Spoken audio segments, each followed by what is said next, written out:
Hello guys, welcome back to the channel and to a new video. In this one, I'm gonna try to keep it short but packed with value.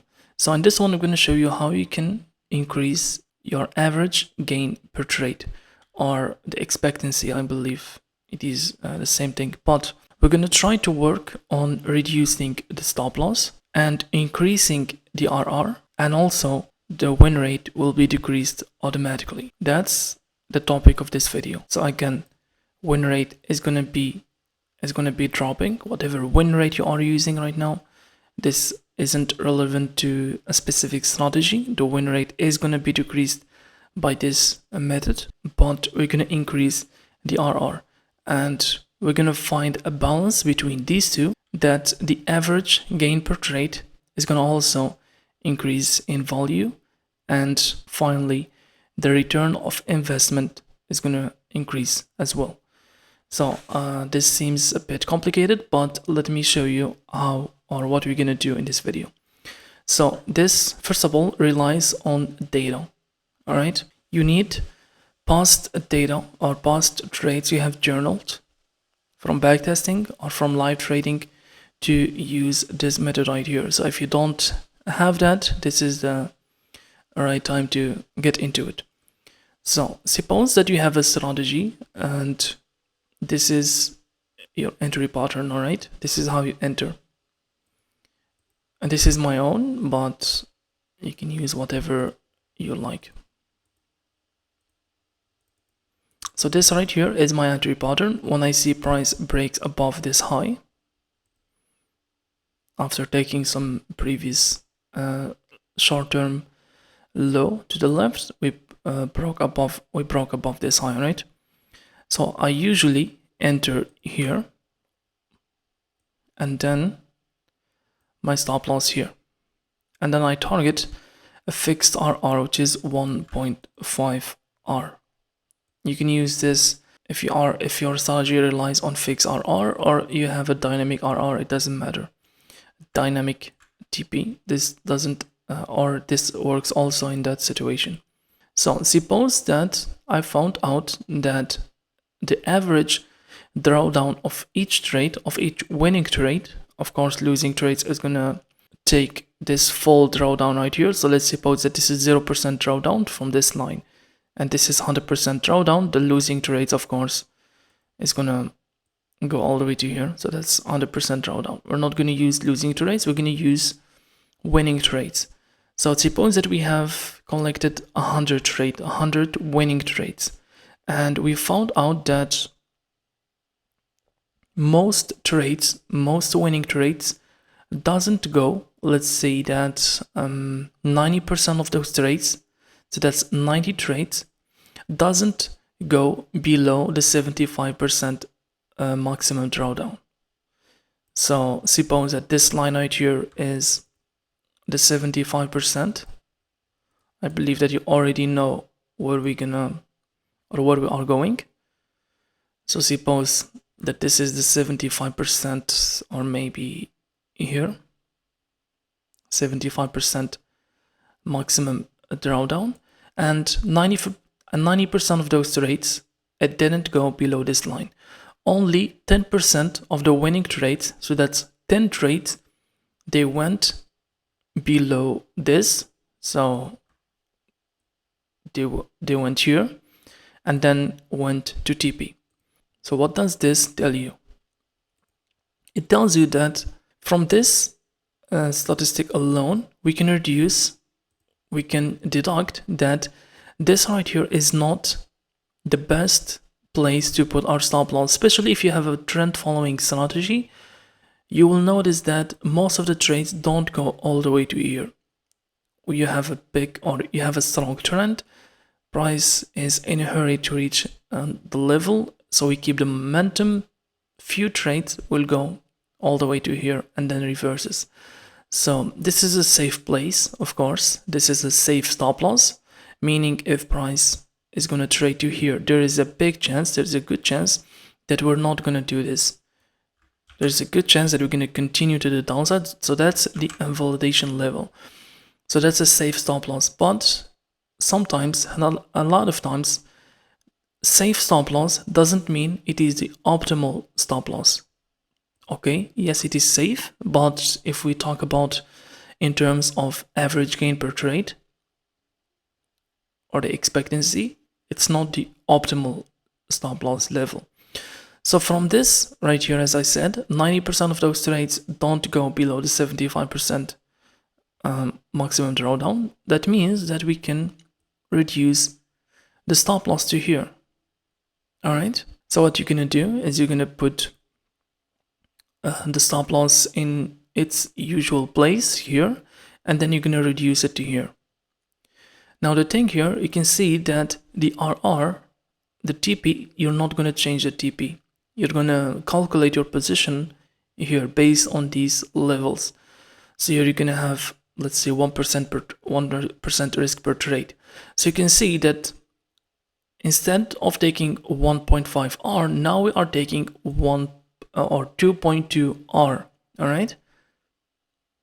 So of course, there are going to be 10% of those trades are going to hit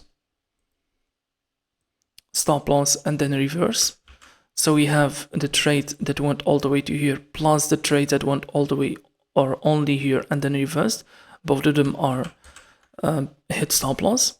So that means that your win rate is going to go down, but the RR ratio is going to go up. Now your average winner is 2.2 R. Now this is tricky because you're going to need to find, you're going to go through all your trades and you find that level here that most of your trades don't go to it, right? Don't go below it or above it in case of a bearish or a short position. And then you're going to see how much RR or how much the RR is going to increase. And then you're going to go to this website right here, right? And you're going to run the numbers and see these metrics right here, observe them, the average gain per trade. So here is 0.35%. We're going to, let me do a quick test here. So let's suppose that you have a 10K balance. The number of trades you took 100. Your typical risk per trade is 1%. And let's do here 1.5 R. So that's before the reduction of the stop loss. Suppose that the stop loss is still here, right? We're taking 1.5 R. And let's say that you have a 55% win rate with this. So if we calculate this, now we have the average gain per trade is 0.38%. We have a return of investment of 44%. And then we have also the maximum drawdown. We have 23%. Of course, this is not a constant. This is dependent on if you want to see the average maximum drawdown, you're gonna have to do a Monte Carlo simulation. So if we click one more time, you're gonna see that we have now 8%. So that's 23%. That's pretty much the worst case scenario. If we click calculate one more time, now we have 11. One more time, 13. 4%. So that's the worst case scenario in Monte Carlo simulation, right? So suppose that we have 55%. Suppose that we increased we found out that 90% of the winners, so 90% of 55, didn't go below a certain threshold on the maximum drawdown. Let's say that 70%, 75%, 80%. So let's make it simple. And let's say that after, let's say 80%, and after the reduction, it became 2R here, right? And then, all right, so 2R. So that means here, 90% of them, so it's going to give us like, so after the reduction of the stop loss, they're going to take 6 trades from here, right? So instead of 55 profitable trades, so let's say that 6 or 7, let's say 7, all right? So 7 losing trades, they're going to be deducted from here and added here. So that's going to be 52. So that's 48% win rate. So we're going to adjust here and take it to 48% win rate. And if we see the average gain per trade, if we click calculate one more time, now we have 0.44% win rate. So you can see that the average gain per trade has increased. The win rate decreased. You can see if we click one more time, it's going to change depending on a certain set. Let's take one more time, but you can see it is almost the same, right? And the only thing that can change is the maximum drawdown here. But you can see this is the worst case scenario, but you can see